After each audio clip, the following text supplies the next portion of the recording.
নমস্কার বন্ধুরা, আমি সুমন ঘোষাল আরেকটি নতুন ভিডিও নিয়ে হাজির হলাম আপনাদের সামনে। জ্যোতিষশাস্ত্রে একটি শ্লোক আছে, শনি রাহু কা মেল है, पूर्व जन्म का पाप, ভূত প্রেত কি বাধা है या फिर कोई श्राप। এই শ্রাপ থেকে কিন্তু শ্রাপিত দোষের উৎপত্তি। এই শনি রাহুর মেলের ফলেই শ্রাপিত দোষ তৈরি হয়। আর আজকের আমাদের আলোচনায় শ্রাপিত দোষ নেই, তাই ভিডিওটি স্কিপ করবেন না, সম্পূর্ণ দেখবেন। তো আসা যাক আজকের আলোচনায়। আজকের আলোচনা হলো শ্রাপিত দোষ নিয়ে। শ্রাপিত দোষ শনি এবং রাহুর কম্বিনেশনে তৈরি হয়, কিন্তু তার আগে আমরা জানবো যে ডেট অফ বার্থে কি কম্বিনেশনে শ্রাপিত দোষের মতো পরিস্থিতি তৈরি হয়। আমার এক্সপিরিয়েন্সে আমি দেখেছি, যাদের ড্রাইভার নাম্বার 17 অর্থাৎ 1+7 টোটাল করলে 8 আসছে, বা 8 তারিখে ডেটে জন্ম, বা 26 তারিখে ডেটে জন্ম, এবং অ্যাড করে কন্ডাক্টর নাম্বার আসছে 4, বা যাদের ড্রাইভার নাম্বার 4, 13, 31 অ্যাড করে আসছে 4, বা যাদের ড্রাইভার নাম্বার 4, 13, 31 অ্যাড করে আসছে 8 কন্ডাক্টর নাম্বার, বা 8 এপ্রিল, বা 4 আগস্ট, বা 17 আগস্ট, বা 17 এপ্রিল, বা 26 এপ্রিল।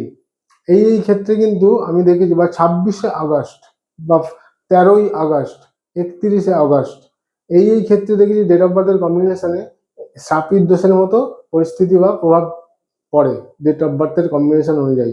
এবার আসি বাচ্চাতে কিভাবে বুঝবো শ্রাপিত দোষ। বাচ্চাতে যদি শনি রাহুর কম্বিনেশন থাকে, লগ্নে শনি রাহুর কম্বিনেশন দ্বিতীয়, চতুর্থে, পঞ্চমে, নবমে, আপনার দশমে, এই ক্ষেত্রে দেখেছি যে শনি রাহুর কম্বিনেশনে শ্রাপিত দোষ তৈরি হয়। এবং যদি রাহু নিচস্থ হয়, মানে শনি রাহু কম্বিনেশন ধনু রাশিতে বা বৃশ্চিক রাশিতে, বা শনি রাহুর কম্বিনেশন আপনার মেষ রাশিতে, এক্ষেত্রে কিন্তু শনি শ্রাপিত দোষ তৈরি হয়।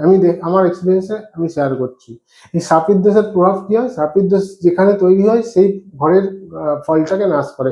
5th হাউসে সন্তান নিয়ে প্রবলেম হবে, 10th হাউসে হলে কর্ম নিয়ে প্রবলেম হবে, 4th হাউসে হলে ঘর নিয়ে প্রবলেম হবে।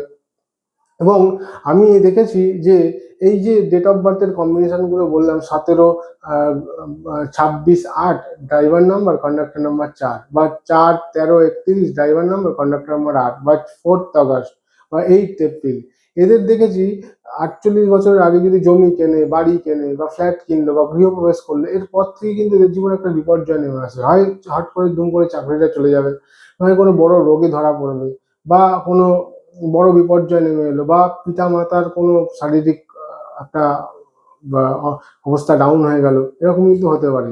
এবং এদের দেখেছি এগুলো হলো বিশেষ করে 17 তারিখ, 4 তারিখ, 13 তারিখ, এগুলো কিন্তু কার্স ডেটের মধ্যে পড়ে, এবং এগুলো কার্মিক ডেট। এগুলো পূর্বজন্মের কোনো কর্মের মানে সংশোধন করতে এরা জন্মেছে এই জন্মে। এই শাপিত দোষ তৈরি হয় পূর্বজন্মে হয়তো আমার পিতৃপুরুষরা কোনো কাউকে ঠকিয়েছিল, বা কোনো বিধবা কোনো মহিলাকে ঠকিয়েছিল, বা কোনো জমি দখল করে রেখেছিল, বা অসত্য গাছ কেটেছিল, বা বট গাছ কেটেছিল, কোনো জমি নষ্ট করেছিল, কারো ফসল নষ্ট করেছিল।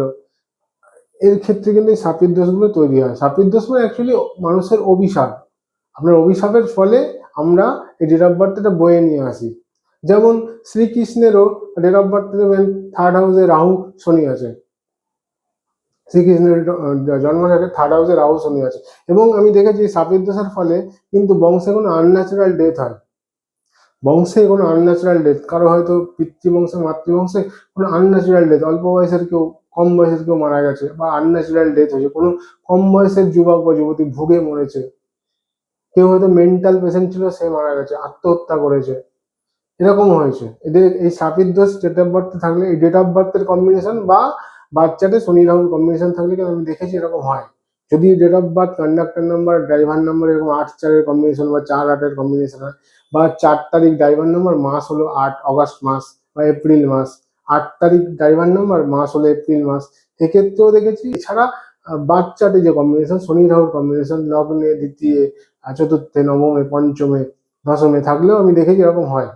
তো এই শাপিত দোষ থাকার ফলে কি হয়, যেই ভাবে শাপিত দোষ তৈরি হয়, তাহলে কিন্তু এর জীবনটা শাপিতই হয়ে যায়। কারোর থেকে ধরুন এরা ঠিকঠাক মানে ভ্যালু পায় না, বা এদের আমি দেখেছি যাদের 8-4-এর combination, driver number 8 conductor number 4, বা ড্রাইভার নাম্বার 4 কন্ডাক্টর নাম্বার 4, বা ড্রাইভার নাম্বার 4 কন্ডাক্টর নাম্বার 8, বা 4th আগস্টে জন্ম।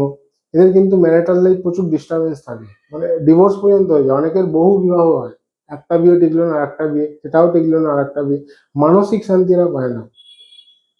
এবং আমি দেখেছি এদের জমি কেনার পর থেকে, বা বললাম যে জমি বাড়ি কেনার পর থেকে, গৃহপ্রবেশ করার পর থেকে কোনো লোনে জড়িয়ে যাওয়া, বড় রোগে পড়া, কোনো বড় বিপর্যয় নেমে আসা, ভাগ্যের বিপর্যয় নেমে আসা আমি দেখেছি হয়।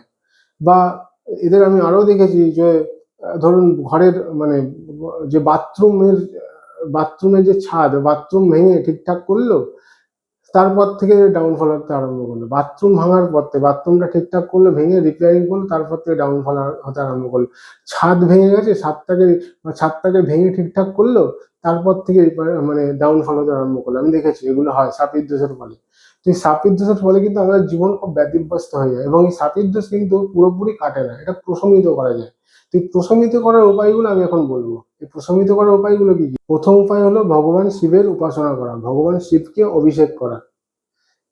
সেকেন্ডলি হলো পিতৃতর্পণ, নিত্যতর্পণ করলে খুবই ভালো, বা মহালয়ার শ্রাদ্ধ করলে আরো ভালো। পিতৃতর্পণ করা, পিতৃপুরুষদের সন্তুষ্ট করা, কারণ 9th হাউসে আপনার শাপির দোষ কিন্তু পিতৃদোষ তৈরি করে। দেখবেন অনেকে ঘুমাচ্ছে, একদম গভীর নিদ্রায় ঘুমাচ্ছে, হট করে মনে হলো খাট থেকে পড়ে গেল দুম করে। এটা কিন্তু শাপির দোষের ফলে হয়। চার্টে যদি শাপির দোষের কম্বিনেশন থাকে তাহলে হয়, দেখেছি। এটা কিন্তু পিতৃদোষের কম্বিনেশন হয়। শাপির দোষ ইজ ওয়ান কাইন্ড অফ পিতৃদোষ। তো পিতৃদোষের উপায় করতে হবে। থার্ড হলো আপনার অশ্বত্থ গাছের গোড়ায় জলদান করা, প্রতি সকালে তামার ঘটিতে অশ্বত্থ গাছের গোড়ায় জলদান করা, সাথে একটু তিল মিশিয়ে জলদান করলে খুবই ভালো হয়। চতুর্থ হলো কোনো অন্ধ ব্যক্তিদের সেবা যত্ন করা, অন্ধ যারা একদম, এবং যাদের সেবা যত্ন করবেন তাদের সাথে কিন্তু আপনার কোনো সম্পর্ক থাকবে না, মানে তাদের থেকে কিছু পাওয়া আশা করবেন না, একদম নিঃস্বার্থভাবে করতে হবে। পঞ্চম হলো কোনো কুষ্ঠরোগীর আশ্রমে দান করা, নিজের বাৎসরিক যা ইনকাম তার একটা পার্সেন্টেজ কুষ্ঠরোগীর আশ্রমে দান করা। ষষ্ঠ হলো লেবার শ্রেণী বা মজদুর শ্রেণী যারা খেটে খায়, মিস্ত্রি, ভ্যানওয়ালা, রিক্সাওয়ালা, এদেরকে কিছু হেল্প করা। অ্যাকচুয়ালি উদ্দেশ্য হলো এদের মাধ্যমে আপনাদের পুণ্য অর্জন করা। আমি আগেই বলেছিলাম পুণ্য অর্জন ছাড়া কোনো দোষ আমাদের কাটে না।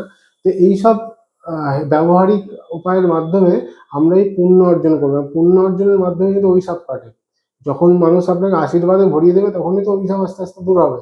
আমাদের উদ্দেশ্যই হলো মানুষের আশীর্বাদ নেওয়া।